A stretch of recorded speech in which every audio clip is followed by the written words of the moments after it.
എല്ലാവർക്കും നമസ്കാരം. ഭയങ്കര സന്തോഷമുണ്ട്. ഞാനിവിടെ ഒരു കോവിഡ് സമയത്ത് തൊടുപുഴയിൽ ഒരു മാസത്തോളം ഞാൻ തൊടുപുഴയിലുണ്ടായിരുന്നു. ഞാൻ കൃഷ്ണൻകുട്ടി എന്ന് ഇറങ്ങിയ സിനിമ ചെയ്യുന്ന സമയത്ത്. അപ്പോൾ അതിനുശേഷം ഇവിടെ വീണ്ടും തിരിച്ചു വരാൻ പറ്റി. അതിന് UK എല്ലാ പ്രവർത്തകരോടും ഒരുപാട് നന്ദി പറയാണ് എന്നെ ഇനാഗുറേഷന് വിളിച്ചതിന്.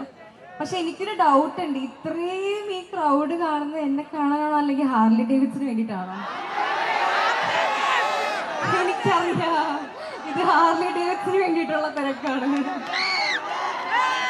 പക്ഷെ ഒരുപാട് സന്തോഷം, നിങ്ങൾ എല്ലാവരും വന്നതിൽ ഒരുപാട് സന്തോഷമുണ്ട്. UK മൂന്നാമത്തെ ബ്രാഞ്ചാണിത്. തീർച്ചയായിട്ടും അവരുടെ മൂന്നാമത്തെ ഏറ്റവും വലിയൊരു ഇതായിട്ടാണ് അവർ സ്റ്റാർട്ട് ചെയ്തിരിക്കുന്നത്. തൊടുപുഴയിൽ അങ്ങനെ മെൻസിന് വേണ്ടിയിട്ട് ഡിസൈനറായിട്ട് ചെയ്യുന്ന അധികം സ്ഥലങ്ങളുണ്ടെന്ന് എനിക്ക് തോന്നുന്നില്ല. അപ്പോൾ തീർച്ചയായിട്ടും കല്യാണം അല്ലെങ്കിൽ നിങ്ങളുടെ ലൈഫിൽ എന്ത് നല്ല പരിപാടികൾക്കും വന്ന് ഡിസൈൻ ചെയ്യാനുള്ള ഒരു ഇതാണ് അവർ സ്റ്റാർട്ട് ചെയ്തിരിക്കുന്നത്.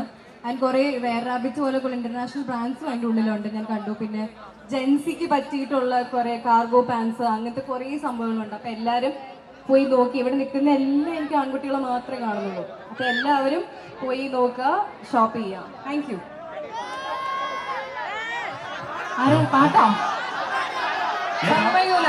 സാനിയുടെ ഏറ്റവും ഇഷ്ടമുള്ളത് പാട്ട് പാടാനല്ല, ഡാൻസിനോടാണ്. സാനിയുടെ ഇഷ്ടം എന്ന് പറയുന്നത് ഡാൻസിനോടാണ്. പാട്ട് പാടുന്നോ സാനിയ? പാട്ട് പാടുന്നോ? ഡാൻസ് ചെയ്യുന്നോ? ഞാൻ സാനിയുടെ അഭിപ്രായം ചോദിക്കുള്ളൂ. സാനിയക്ക് എന്താണ് ഇഷ്ടമുള്ളത് സാനിയോട് തന്നെ ചോദിക്കണം. ഇല്ല, ത്രോട്ടിന് എന്താണ്? അപ്പൊ ഡാൻസ് ചെയ്യണോ? എന്താ പറയുന്നു? ശരി, ഒരാളെ കൂടെ സംസാരിക്കാനാണ്. കാരണം നമ്മുടെ സാമൂഹ്യ രാഷ്ട്രീയ മേഖലയിലുള്ള ഒരു